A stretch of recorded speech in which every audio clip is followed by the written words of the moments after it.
Welcome to NACTV Reads the News. My name is Gwen Jacobsen, and I'm one of many volunteers that help create programming for our station.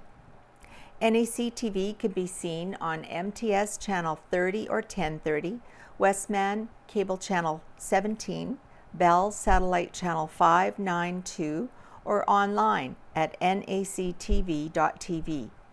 These programs are made possible by our volunteers, staff, advertisers, as well as donations made by you, the viewers. If you are enjoying your NACTV experience, please consider supporting us by either donation or volunteering. You can contact our office at 204-476-2639 or at NACTV at wcgwave.ca.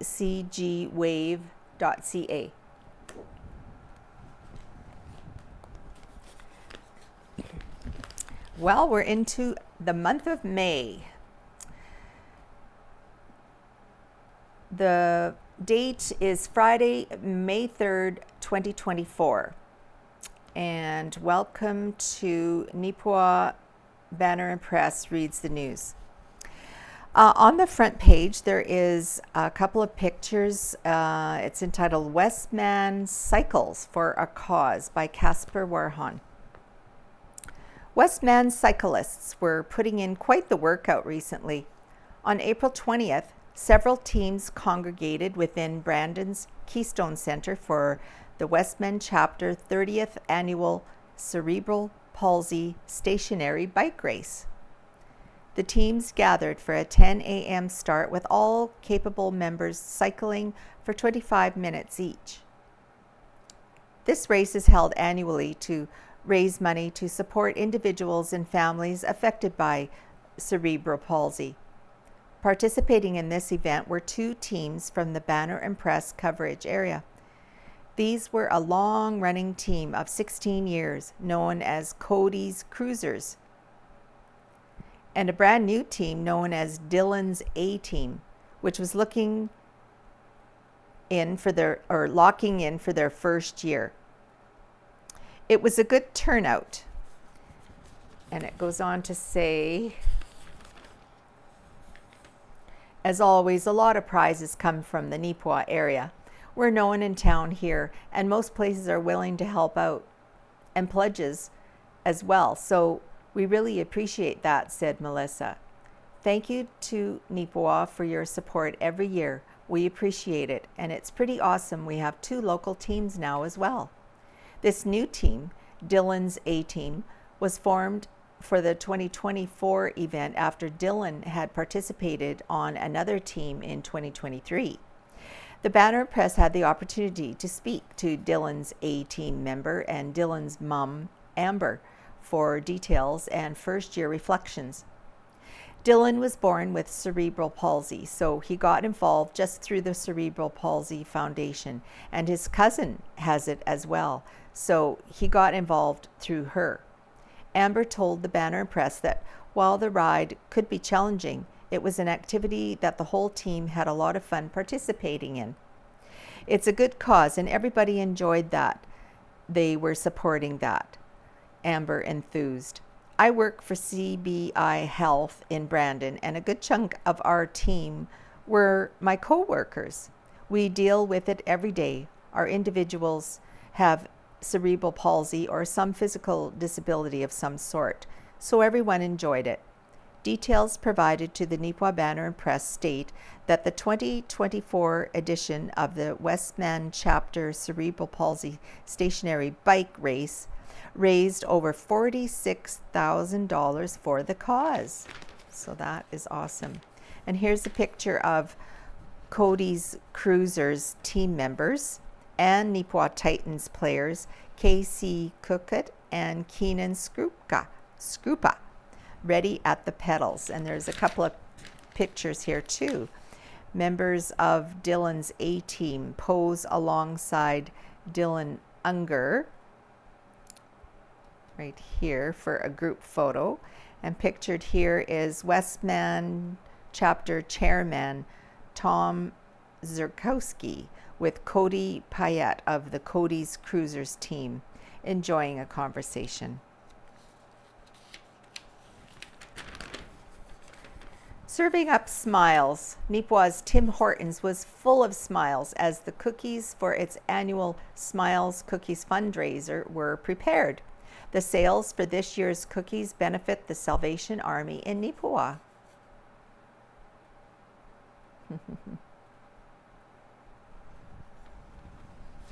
Oh. And here we have a picture of 2024 Neepawa Job Fair. Neepawa Economic Development, Neepawa and Area Immigrant Settlement Services, and Westlake Employment Skills and Services Center held the 2024 edition of their job fair on April the 25th. The fair was hosted at the Neepawa Legion from 3 to 6 p.m. and featured 20 businesses and educators. The job fair saw a good attendance over the course of the evening. Now, the Roxy Theatre this weekend, May 3rd and 4th, the show is called Civil War, a journey across a dystopian future America, following a team of military-embedded journalists as they race against time to reach D.C. before rebel factions descend upon the White House. Rated 14A. And it starts at 7:30. Next weekend, the feature movie will be called Unsung Hero. And we'll come back to this. So page 6, Helen Drysdale. Out of Helen's Kitchen. This week it's titled Too Much of a Good Thing. Wonder what that's up. The 3,400 milligrams of salt we consume daily is too much of a good thing. The body needs less than 500 milligrams per day to function properly. That's a minuscule amount, less than 1/4 of a teaspoon. Very few people come close to eating less than that amount. Putting down the salt shaker at meals or when cooking is only part of the answer. Very little of our salt consumption comes from that. An enormous 77% comes from processed foods and restaurant meals. In Canada, prepackaged foods must have a nutrition facts table. This information can help you make healthier food choices. Read food labels. The percentage of daily values, percentage DV it's called, on the nutrition facts table can be used as a guide to show you if the serving of stated size has a little or a lot of salt. How much salt was in your meal? Whatever your guess, chances are you are off by a lot. On average, 1 cup of canned soup has 700 milligrams of sodium. An 85-gram or 3-ounce serving of roasted ham averages a whopping 1,117 milligrams of sodium. 2 tablespoons of Italian dressing has 480 milligrams. 1 cup of canned tomatoes has 560 milligrams. 1 large dill pickle has 1,800 milligrams. 1 cup serving of vegetable juice has 405 milligrams. And my favorite Raisin Bran cereal for 1 cup has 340 grams. I am not sure why I need salt in my breakfast cereal though. It does not take long to see where the salt sneaks into our diet. What makes me very perturbed is the chicken pieces sold that are seasoned. All this means is that a brine of salt water has been injected into the meat, supposedly to make it juicier. To avoid this chicken, one has to read carefully the packaging to avoid this needlessly salt-infused product. Arrgh. Instant ramen noodles are a popular food item, especially among teenagers and college students who are looking for an inexpensive, quick and convenient meal. But have you ever wondered how much salt is in these tasty noodles? They are very high in sodium. One package contains up to anywhere between 800 and 1,800 milligrams, which is a significant portion of the recommended daily intake. As well, most are high in fat and mainly saturated fats. So knowing this, consume ramen noodles in moderation or discard a portion of the seasoning packet when making the noodles. You can also drain the broth off them after the seasoning is mixed in, or don't drink the broth to avoid some of the salt. Good idea.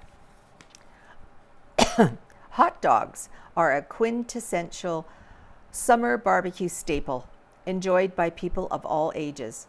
One hot dog can contain more than 500 milligrams of sodium, and that is without the added condiments.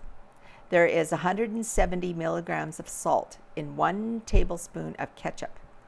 And who just uses 1 tablespoon of ketchup on their hot dog? You can reduce up to 60% of the sodium in hot dogs by boiling them in water for 7 minutes. Not as tasty as a fire pit cooked hot dog, but better for you. Boxed rice may be convenient, but you may be disappointed to discover these products offer little more than rice and lots of excess sodium.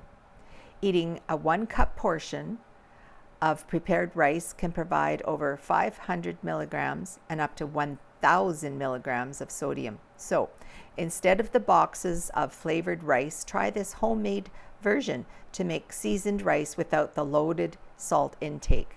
To be continued next week with how to tame your salt habit. So Helen has 2 recipes. One is seasoned rice and one is chili mix for chili. And it's a way of reducing your salt consumption. Yes, and it even has the salt-reduced chicken broth in the first one.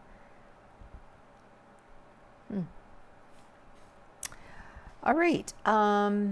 NAISS Executive Director Don Walmsley to retire.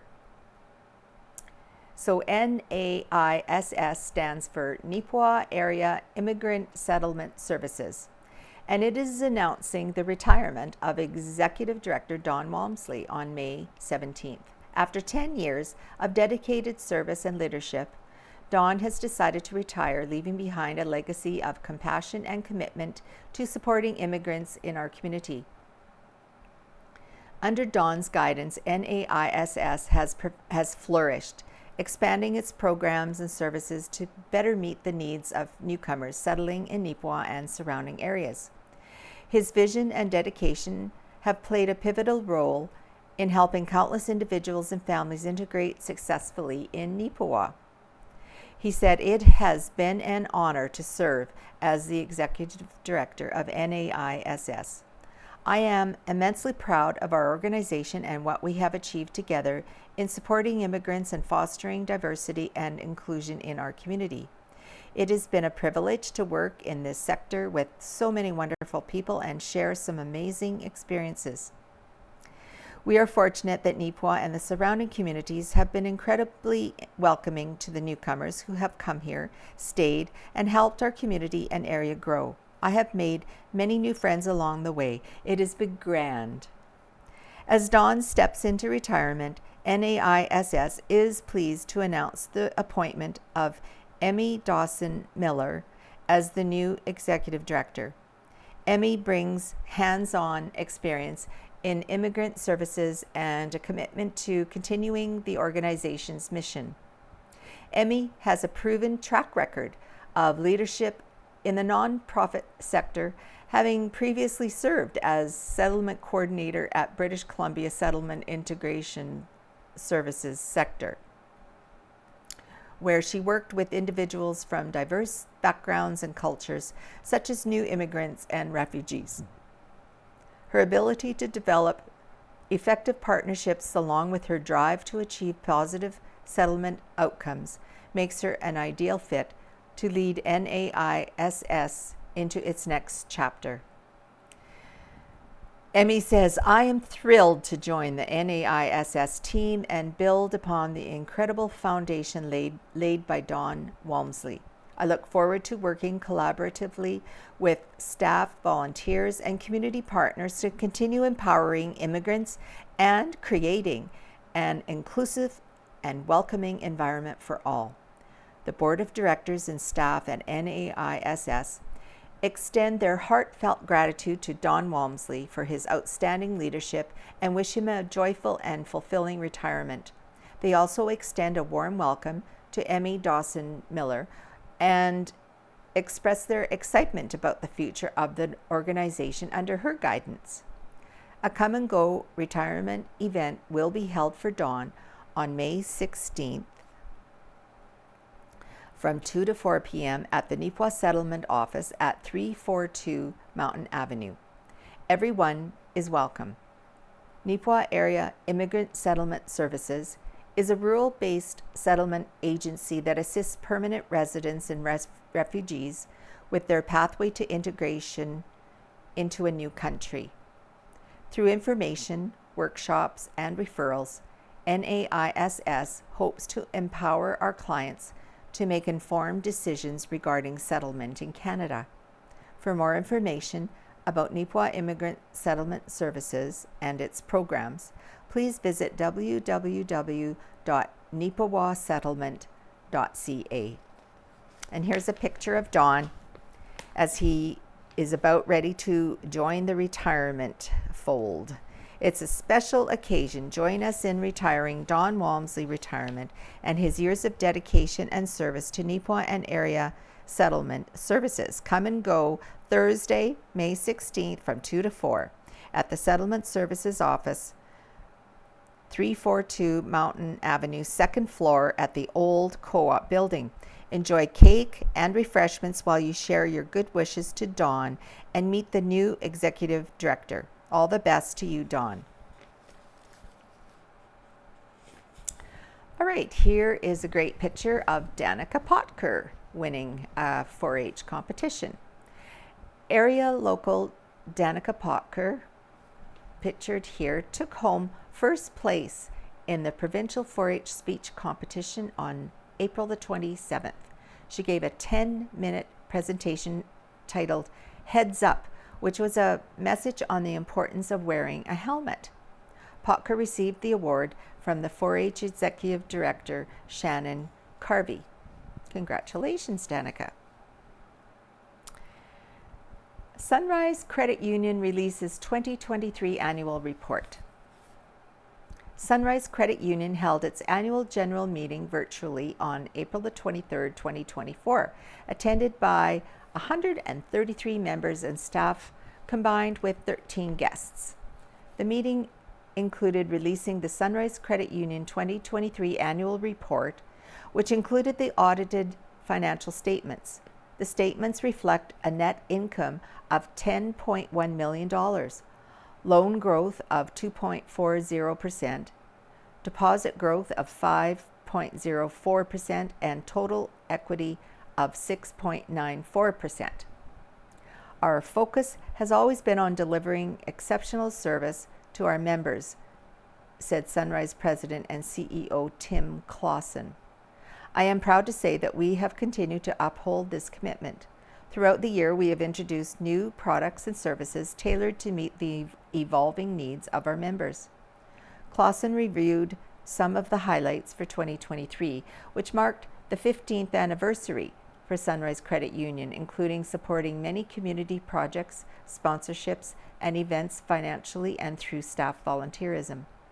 The 15th anniversary celebrations included a $15,000 giveaway won by Cameron Shetler of Grandview, Manitoba in October, and 20 separate $1,500 donations to local food banks for a total of $30,000 during the holiday season. Another highlight of 2023 was the introduction of the Building Communities Grant Program. 58 applications were received, and the Alcorn Ice Plant Replacement, Shoal Lake Aeration Project, and the Holland Outdoor Arena were selected to receive $15,000 each towards their projects. Agnes Koch, chair of the Sunrise Credit Union Board of Directors, spoke of Sunrise's 15th anniversary celebrations. She noted that Sunrise has grown from its humble beginnings to an almost $2 billion credit union during that time, crediting their valued members for their continued success. She said, despite stubborn inflation and interest rates not easing, Sunrise Credit Union has had another successful year, as noted in the financial statement. This success is only possible because of the tireless dedication of the entire team at Sunrise Credit Union. From the frontline staff, executive assistant to president and CEO, we commend you for your hard work, community spirit, and volunteer work. Chair of the nominating committee, Daryl Leggett, welcomed Carissa Karuk Gangsar and announced Agnes Koch, Doug Van Dam, and Scott Thompson as reappointees to the board of directors.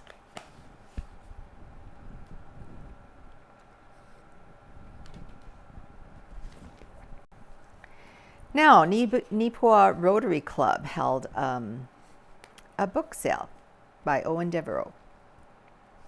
Book lovers from far and wide all flocked to Neepawa for the local Rotary Club's book sale. The annual fundraiser, which first began back in 2018, took place from April 8th to the 12th at the former Chalet Carpets building. All the proceeds from the sale will go towards several noteworthy Rotary projects in Neepawa and around the world.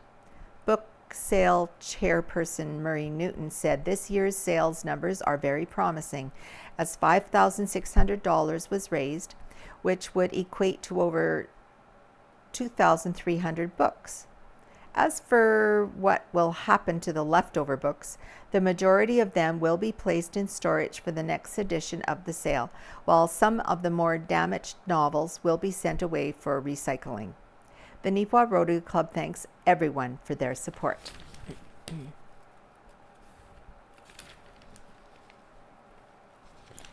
And speaking of Rotary, they just hosted their annual Paul Harris Night. So there's a picture here. The Rotary Club of Neepawa held their annual Paul Harris Night at the Legion on April 26th.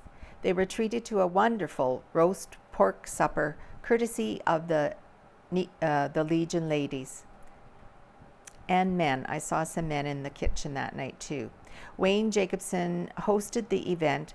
Musical entertainment was by Blair Chapman. In attendance was the district governor, Sonia Sushu from Moose Jaw. Marcia and Gary Forg received Community Paul Harris Fellowship Awards for their volunteer work in the community and for their annual Dream Ride, which makes dreams come true for sick kids. Other Paul Harris Fellowship recipients were Glenn Cummings, Gwen Jacobsen, and Murray Newton. And here we have the district governor, Sonia, and this is Marcia and Gary Forg. So congratulations to them. Conditional use permit approved for 553 Main Street in Carberry by Jolene Belsunis.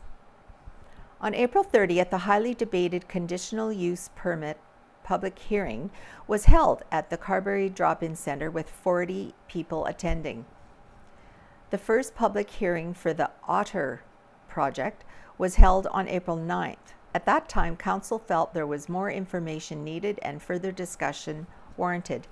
Many passionate homeowners, concerned citizens, and mental health advocates gathered to debate for and against the new proposed use for 553 Main Street. Originally built for seniors housing under Daughters on Call and recently as an assisted living facility, Lions Care, neither businesses were able to succeed at that location. Neighbors and bordering landholders voiced many concerns about running a facility in their neighborhood. They were concerned about crime, noise, employment, and property values. So what is Otter? Otter is a newly developed in-house program to empower mothers and children overcoming addiction, trauma, and separation. This program aims to provide a secure, nurturing environment, prioritizing attachment, life skills development, mental health therapy, and round-the-clock supervision. The program is designed to facilitate healing, personal development, and the successful reunification of families. Their mission statement is to provide a nurturing and therapeutic environment for mothers and children to heal, grow, and strengthen their bond. To equip mothers with essential life skills and resources to promote successful reunification with their children. To provide comprehensive mental health therapy, to address trauma, improve emotional well-being, and promote healthy relationships. Essentially, this is a reunification group home for families torn apart by conflict, abuse, and trauma. The path to reunification is multifaceted, incorporating individual therapy sessions for both parent and child, alongside family and group therapy, allowing for the healing of personal traumas and addressing the behaviors that may have led to the disintegration of the family unit. Children benefit from the dual focus on their individual healing and reestablishment of their relationship with their parent and facilitating a supportive reconnection. Many letters were submitted and read by council, along with many emotional testimonials and personal stories about the need for this program. Kat Arnold and Tess McPhee of Home Counseling and Wellness and Otter were in attendance to answer any questions council had further to their earlier meetings. Councillors took advantage of last-minute questions and heard everyone in attendance that requested to speak before a vote was taken. A 4-to-1 vote was recorded, and council approved the conditional use permit for 553 Main Street. As a community that has suffered trauma and have community members struggling with PTSD and addictions, the majority were in support of this facility. Overall, the attendants were in support of a year conditional change to the use permit. Cheers were heard and celebratory hugs were abundant, as the supporters of this program are excited to see what this program can offer to families of Westman and how our community can assist and support this program.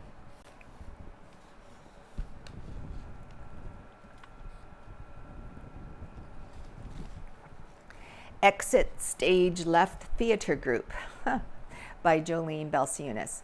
Recently, our local Exit Stage Left Theatre Group hit the stage at the Carberry Memorial Hall.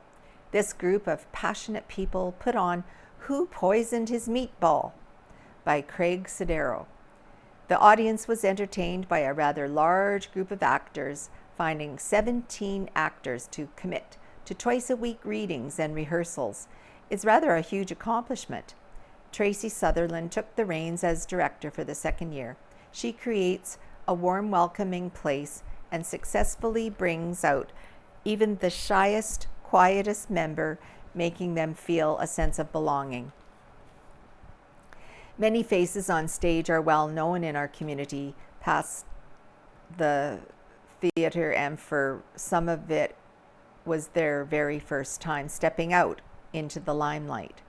Harold Tolton, who played Mr. Nero Sharp, is a founding member of Exit Stage Left and the last still active member of the original group.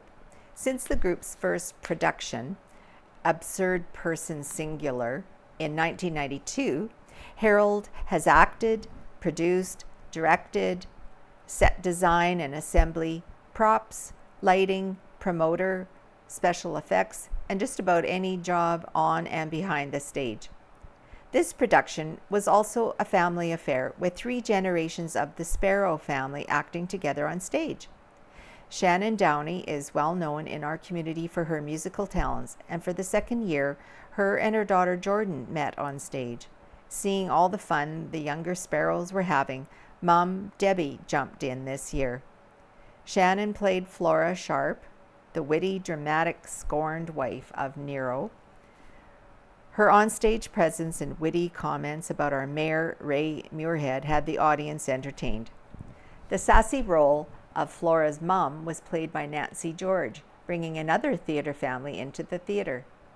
Nancy's daughter, Cherise, produced the play, putting on the entire production with her husband Michael on lights and son Mitchell on stage building. Granddaughter Ava again took a major role on stage as Basil Baker, along with set design and promotions.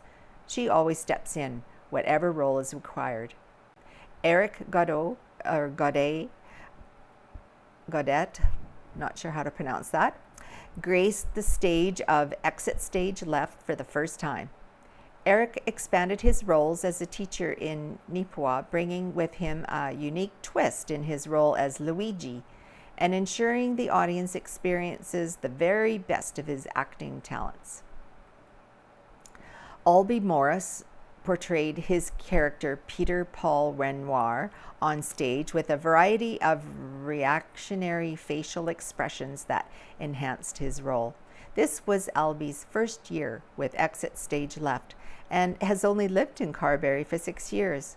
Hailing from Melita, Hartney, and the Killarney areas, retiring as a former medical technologist. His acting career started with the Melita Arts Council. Kimberly Smith played the attractive Candy on Mr. Nero's arm, turning the tables at the end with the unveiling of her true love interest. Kimberly Smith has lived in the Carberry area for 23 years and enjoyed working alongside her son Terrell as he worked the sound backstage. Carolyn Baldwin stole the show. Playing the killer was a stretch for the quiet, shy Carolyn we all know. Bringing in the youth in our community is important for this theater group.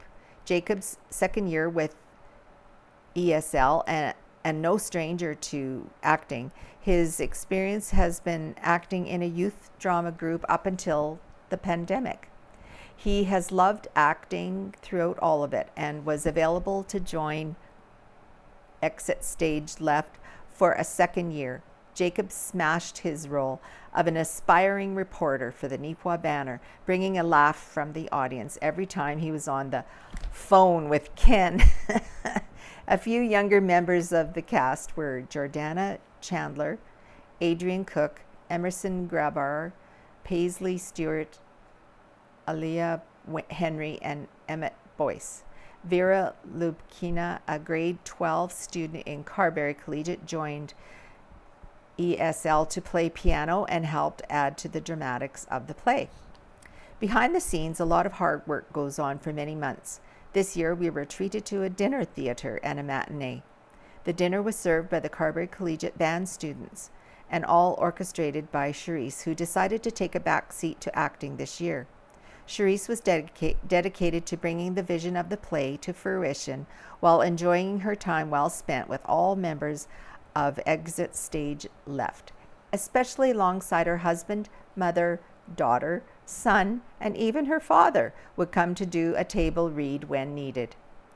Another job well done for the Exit Stage Left theater group. We look forward to what's to come from this talented group. Now we have an evening of song coming up in Neepawa. The Neepawa Area Community Choir, along with special guests, the Choraleers, NACI Chorale, and the Hymns, are all set for an evening of song. The 4 groups have been holding regular practices and are ready to perform at the Knox Presbyterian Church at 7 p.m. in Neepawa on May the 9th. Pictured above, we have the Neepawa Area Community Choir. Singers that make up the group of the hymns are also members of this group and can be seen here, mostly at the top, in here, and down at the bottom. Also, we have the NACI choir band together here for a group photo ahead of their joint performance scheduled for May the 9th. And here we have members of the choraleers that are also going to be performing. Now I'm going to come back to this later.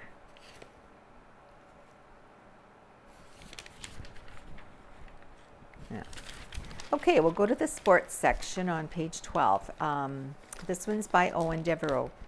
Going Out as a Champion. Brandt Young's hockey journey has taken him to a few different destinations, from Neepawa to Shoal Lake, Portage La Prairie, Winnipeg, and Winkler. But the last stop in Young's Junior A tenure should be the most exciting, as he'll soon be in Oakville, Ontario, for the Centennial Cup National Hockey Championship. The 21-year-old defenseman and the rest of his teammates with the Winkler Flyers earned their chance on the national stage by recently winning the MJHL's Turnbull Cup. Winkler closed out an amazing season with a 4-0 sweep of the defending league champions, the Steinbach Pistons, on Friday, April 26th. This league championship is the first for the Flyers since 1998, and for Young, his first real opportunity at this level with a genuine contender. Before arriving in Winkler, Young had stints in Winnipeg with both the Blues and the Freeze, a pair of MJHL clubs with little chance to go far in the playoffs. Young's best opportunity at a long postseason run came in 2021-22 when he made the roster of the Portage Terriers. This was also the same year Portage was scheduled to host the Centennial Cup. Unfortunately, cruel fate intervened as both the season and the national championship were all cancelled due to COVID-19 restrictions. So, after all that, this year would be Young's last shot at capturing some type of postseason success. Playoff longevity was not a given in Winkler, however, as they reside in the MJHL's East Division, which is home to a pair of historically dominant organizations. First, there are the Portage Terriers, who put together an extended run on top between 2007 and 2019. That was followed up by the surge of the Steinbach Pistons to elite status. For any team, it would be hard to break through when facing those two powerhouses each and every postseason. So for Winkler, any season they achieved would be well earned. Fortunately for Young and the Flyers, all the pieces fell into place this year, and they put together an impressive 42-11-2-3 regular season, second best in the league behind, you guessed it, the Steinbach Pistons. And after all that hard work, Winkler earned itself a first-round showdown with, you guessed it, the Portage Terriers. This year was different, however, as Winkler breezed past Portage, winning their series 4-1. The semifinal would also go in the Flyers' favor, beating Verdun in 6 games. That set up a battle with a familiar foe, the defending champs from Steinbach. Unlike in previous years, it was Winkler that would celebrate at the end, sweeping the Pistons in 4 straight games. In an interview with the Banner and Press, Young noted that the entire experience around the Winkler/Morden region felt special throughout the season. He said there was a confidence in the locker room that this could be their year. It was a close-knit group of guys in the locker room. Just early on in the season, we felt dialed in. It's hard to describe. I've never been part of an experience like this before. Just the players, coaches, support staff, everybody felt as though this was something special. Young added that the response from the region was also something special. He said the atmosphere inside the Winkler Centennial Arena with 1,200 fans packed inside cheering them on was an incredible motivator. It was great. Just even games throughout the regular season were packed and loud. I didn't think it could get any crazier in the playoffs, but the fans just found another level. It was a cool atmosphere to be in the middle of. Even away from the rink, the community outreach was something. It's a community that cares about its hockey. But it's not over yet for Winkler, as they are the MJHL's representative at the National Championship, set to begin May 9th in Oakville, Ontario. The Flyers are practicing to keep their edge against some new and somehow even more difficult opposition. Young said no matter what the results turn out to be, it's been quite the journey, and one he's glad to have not taken alone. There are so many people who own a little bit of this. My family, who are just so important. None of this would be here if not for their support. So many coaches, trainers, teammates through all of this. There's a lot of people I owe this opportunity to be in my last season and to be able to keep going to the rink and keep playing games. It's been fun, and I have been fortunate. And there's a picture of Brandt here, this inset, plus with him holding the Turnbull Cup. Brandt's the 21-year-old from Neepawa will close out his Junior A journey in Oakville, Ontario in the Centennial Cup National Championship. He's concluding his Junior A hockey career the best way possible. And here's a picture of the whole team. The club's, Winkler's, their club had a 26-year drought. 26-year? It ended on Friday, April the 26th, with Winkler winning their best-of-7 series against the Steinbach Pistons, 4-0. A total sweep. All right, now there's a few articles about the Neepawa Titans hockey team. Ewan Poirier makes a college commitment. The Neepawa Titans are proud to announce that assistant captain Ewan Poirier has committed to Maryville University for the 2024-25 season. Maryville is a D1 program based in St. Louis, Missouri, that competes in the American Collegiate Hockey Association, the ACHA. Poirier from Brandt, Manitoba, joined the Titans in 2021 and played in 137 regular season games for the Titans, where he amassed 46 points, which with 11 goals and 35 assists. He also added a goal and 2 assists in 6 MJHL playoff games. In a media release confirming his commitment, Poirier had this to say about playing in Neepawa. I cannot describe how appreciative I am for my 3 years with the Titans. I would like to give a massive thanks to the coaching staff, volunteers, and community as a whole for everything they did for me throughout my time in Neepawa. The coaches helped me develop as a player and person on and off the ice, and I will be thankful for their support and encouragement. Thanks to my time in Neepawa, I feel excited and prepared to further my education and become a part of the Maryville hockey program and community. Titans head coach and general manager Ken Pearson noted that we are extremely happy and excited for Ewan. He has developed into a great player and person while in Neepawa, all the while helping change the culture on and off the ice. The entire coaching staff wish Ewan all the best in Maryville. Congratulations, Ewan. Now, an article about Connor Thompson receiving an award. The Manitoba Junior Hockey League, the MJHL, the whole MJHL is pleased to announce Neepawa Titans forward Connor Thompson as the recipient of the 2023-24 RBC Community Award. Earlier this season, the MJHL announced the 2023-24 RBC Community Ambassador Team, comprised of one player from each team who displayed outstanding citizenship and sportsmanship both on and off the ice. RBC made a donation on behalf of each ambassador to a school in their local community.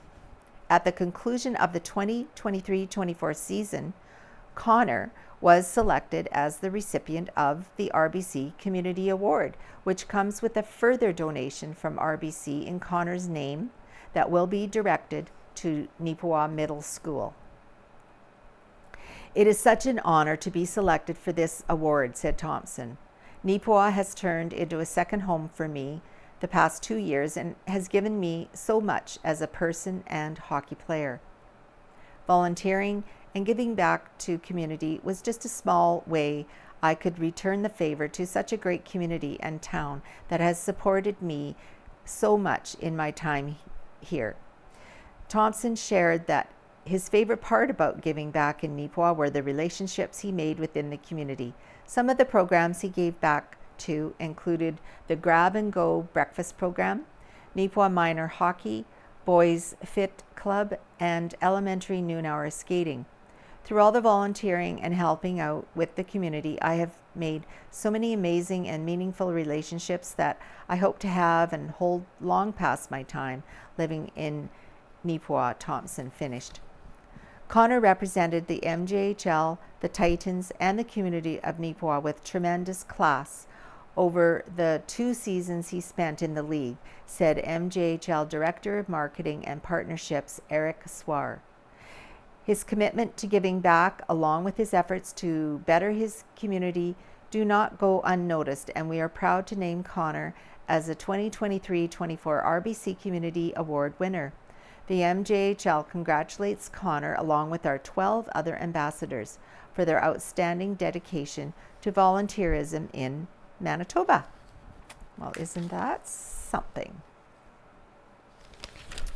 And the other thing about the Neepawa Titans, they have signed someone. The Neepawa Titans are happy to announce that Jack Clark has signed a letter of intent with the Junior A Hockey Club for the 24-25 season. Clark was the Titans' first-round pick in the 2023 Manitoba Junior Hockey League draft. He played for the Southwest Cougars, where he had 25 goals, along with 24 assists, 38 penalty minutes in 44 games. "I can't wait to get started with Neepawa and help in any way I can for us to be successful," Clark stated. Please join us in welcoming Jack and his family to the Titans. Cool.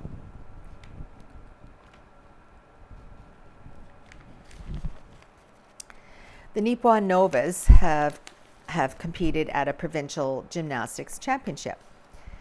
They recently closed out their competitive season at the provincial championships in Winnipeg from April 26th to the 28th.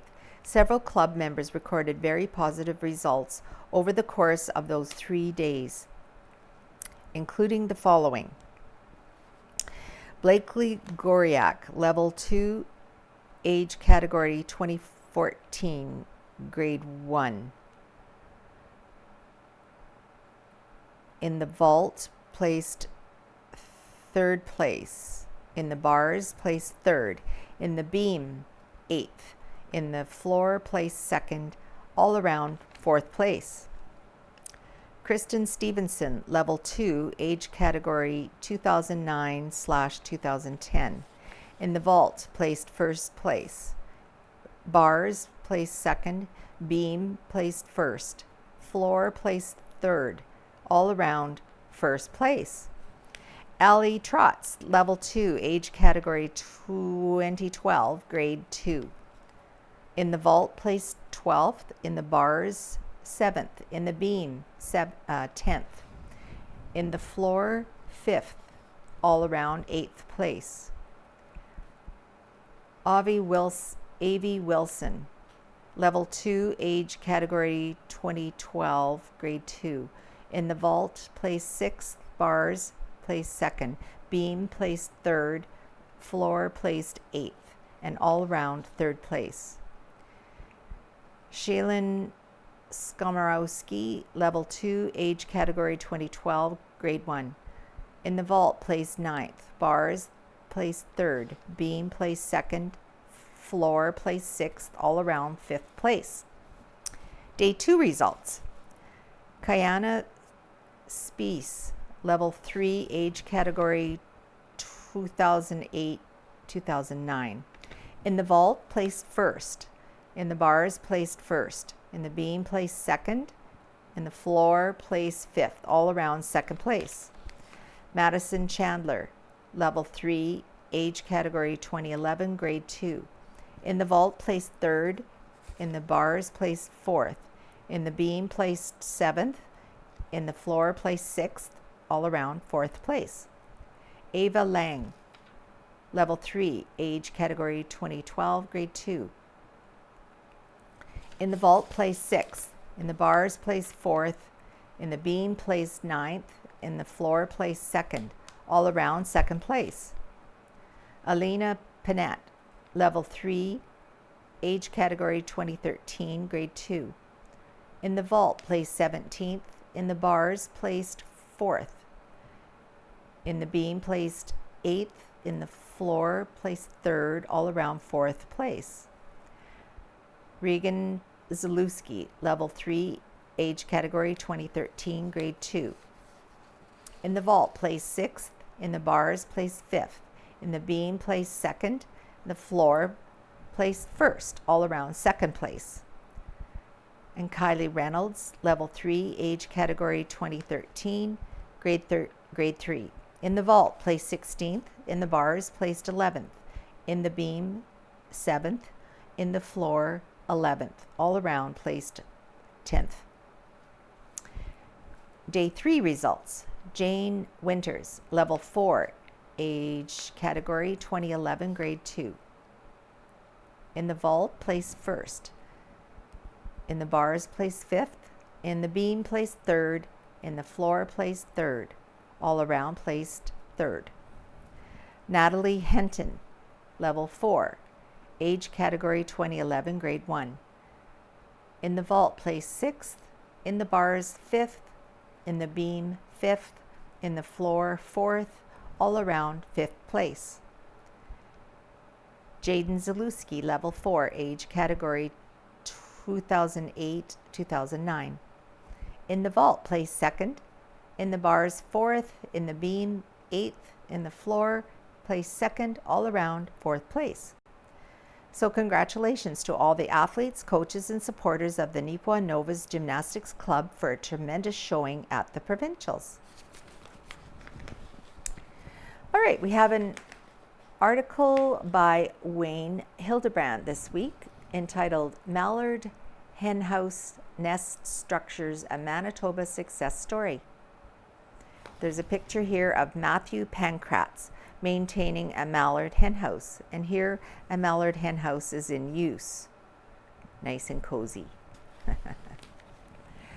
You see them in wetlands when driving through southwestern Manitoba, but few know how incredible this Made in Manitoba bird conservation initiative is.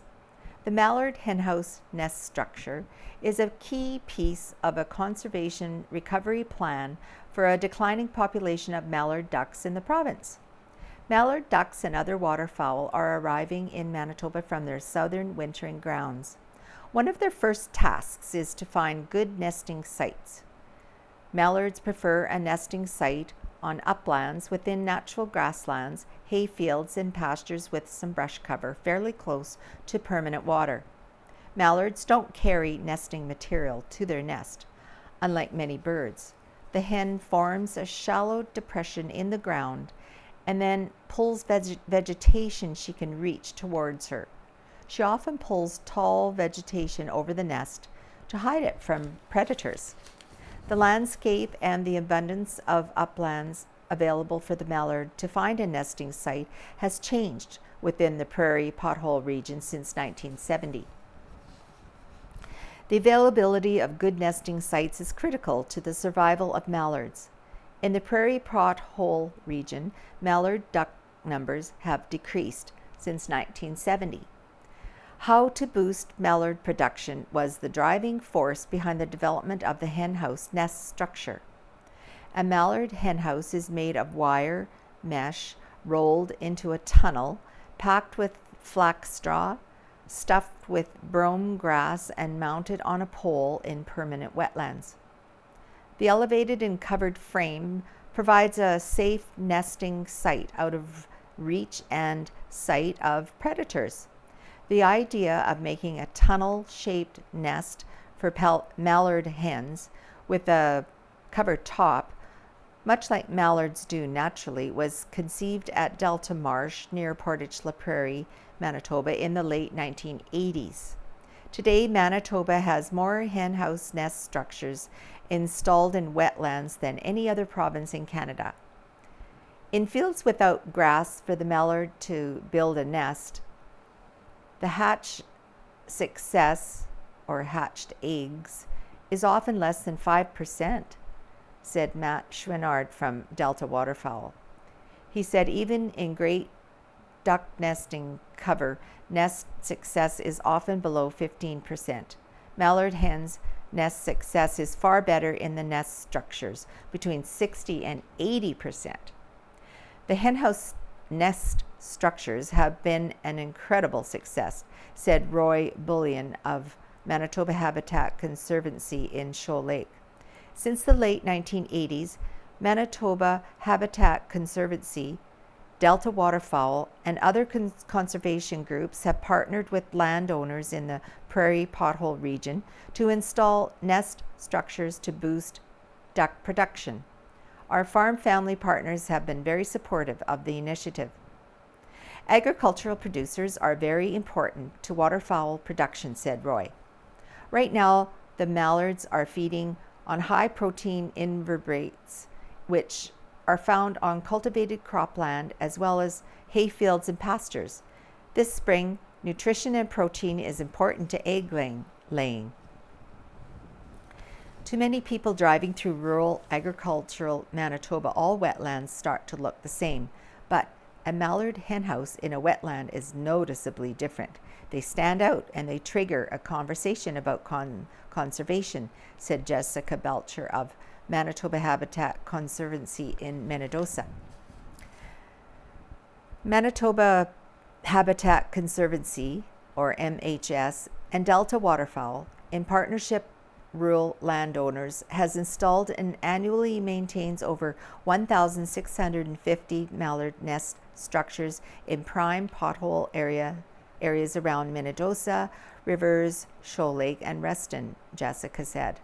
The mallard henhouse is just one example of the many projects where Manitoba Habitat Conservancy works with private landowners to deliver programs supporting wildlife, water quality, and biodiversity.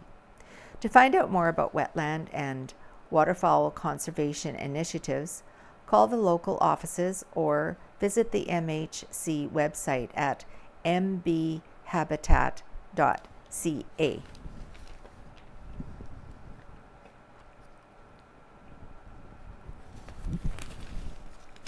All right, what else? Oh, here we have. Oh, Mother's Day is coming up. 5 inspirational gifts for Mother's Day. Mother's Day is Mother's Day is celebrated on Sunday, May the 12th, 2024. Mother's Day is devoted to expressing love and showering praise on mothers, stepmothers, and any other figure in one's life who has taken on a motherly role. It is customary to lavish extra praise on mums come Mother's Day, and that often involves gift giving. The following are 5 gifts that can ensure mom knows her efforts and unconditional love have not gone unnoticed. Number 1, prompt mindful thinking. The cards from Sunny Present Empowering Questions cards pose questions to prompt mediation, journaling, or simply to practice mindfulness during the day. They are a great way to encourage positive self-talk, available through Amazon and www.sunnypresent.com. Number 2, motivational can-do candles. A little aromatherapy can treat any mother to an uplifting or relaxing fragrance in her special place in her home. Purchase at BIANCHI candleco.com. Number 3, inspirational coffee table book. Author and educator Natalie Freesia Pansetti wrote, "This too, life-isms to savor the sweetness of life and calm you through the storms." To pay homage to her parents, particularly her father, who was fond of the phrase, "This too shall pass." The book offers many inspirational passages and lessons that can be applied to all aspects of life. It can be a touching gift for a mom, grandma, or another special woman. Available through Amazon, Barnes & Noble, and at www.NATALIEFRISIAPANCETTI.com. Number 4, relaxing home spa experience. Many people have turned their bathrooms into home spas, particularly empty nesters, who now have more time to relax and pamper themselves. Spending time in a relaxing shower is a way for mom to clear her mind and unwind, and shower steamers from Body Restore can set the ideal environment. Purchase on Amazon and include alongside additional home spa and necessities like loofahs or a bathrobe. And number 5, ancestry exploration. Foster greater bonds in the family by giving mom an opportunity to further trace her heritage. Popular genealogy companies include Ancestry.com, MyHeritage.com, and 23andme.com, enabling anyone to enjoy a look back at the lineage that helped shape who they are today. These companies can help trace ancestors and even connect people with distant relatives. Mother's Day gifting can revolve around inspirational and heartfelt gifts that show special mothers how much they are appreciated. So don't forget Mother's Day, May the 12th. Jaw-dropping and brush-takingly beautiful by Jessica Coulter. The 45th annual Westman Juried Art Show took place the afternoon of Sunday, April 28th at the Kenton Community Hall in Kenton, Manitoba. The event was hosted by the Hamiota Midwest Art Club. The judges had their work cut out for them as they had to critique 103 pieces of submitted works and that were completed by 61 artists. Since 1979, the Westman Region Juried Art Show has been an annual event organized by the Arts West Council and hosted by various arts clubs and councils in the Westman region of Manitoba. The purpose of the show is to provide amateur and emerging artists with a venue to show their works for professional critique and to the general public. Arts West Council member Jerry Oliver was the afternoon MC. The judges for this art show were Leona Herzog, who graduated with a BFA in 1975 and completed a Master of Arts, and visual artist Ben Davis, who has an expanded practice working across a diverse range of media and approaches. There were 4 winners in the youth category, sponsored by Jansen's Paints and Decorating and the New System Store. Youth ages 11 to 13 had 2 winners. Brooklyn Chapalski of Foxwarren for her piece Truck in the Field.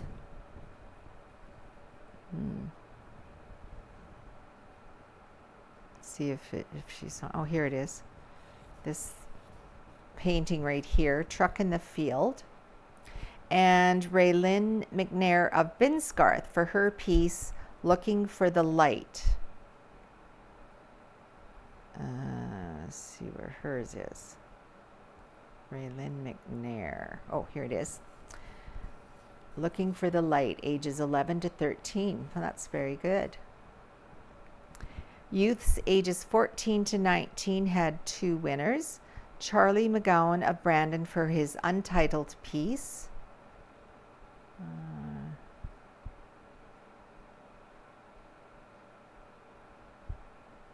I don't see that one pictured here. And Ava Blair of Killarney for her piece, Mystery Man. Mystery Man.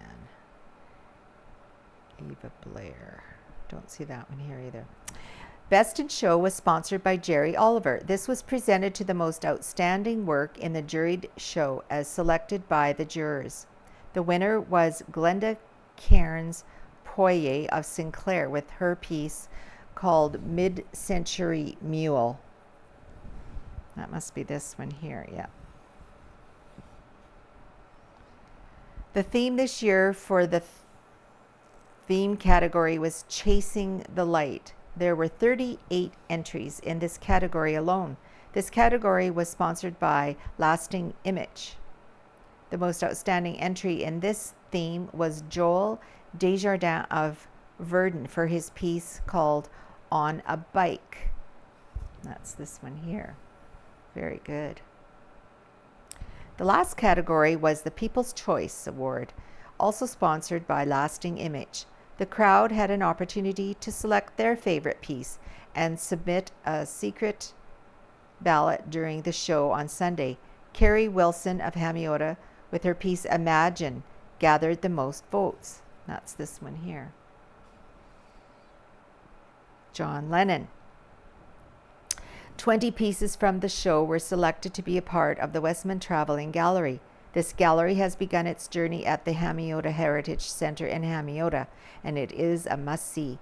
10 pieces were also selected for an exhibition in the Rural and Northern Art Show sponsored by the Manitoba Arts Network.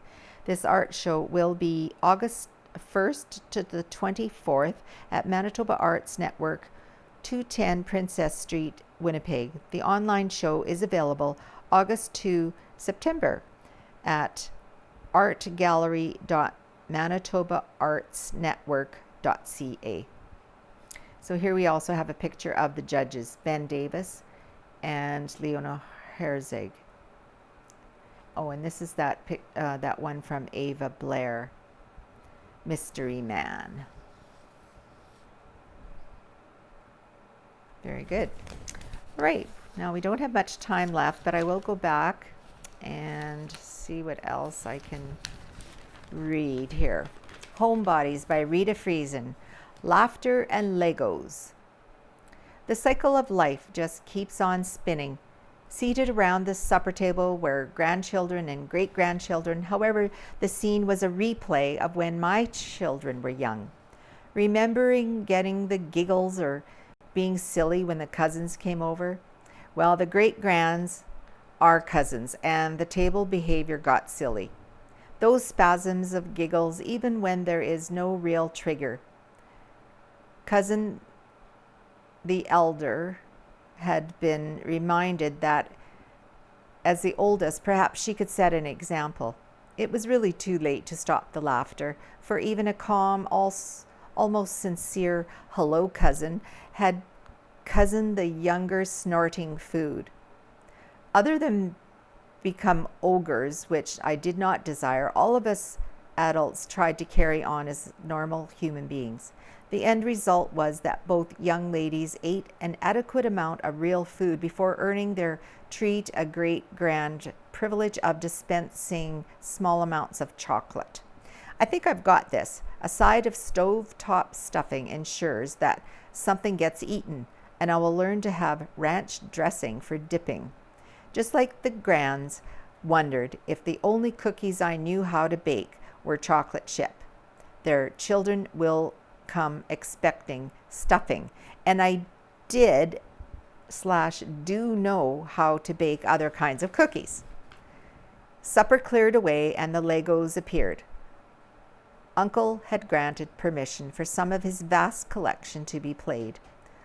One of the items was a fairly large base, about 12 by 12 inches, but 2 players. Without missing a beat, I ran a strip of tape diagonally, and there was no discussion as to who used what part of the surface. I haven't forgotten much about children. And right on cue, there was an awareness of the tiny gold coins and a chest to contain them. Yikes, that was sure a flashback.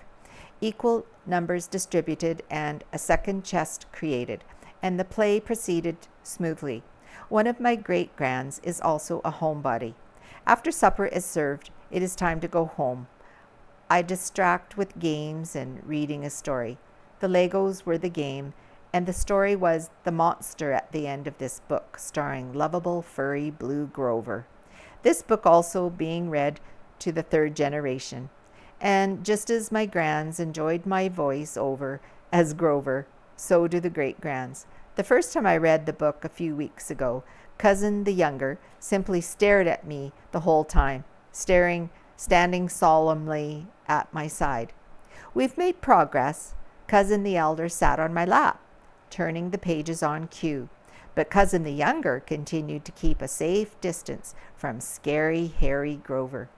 I don't think they are quite ready for me to use my oversized Grover as the reader.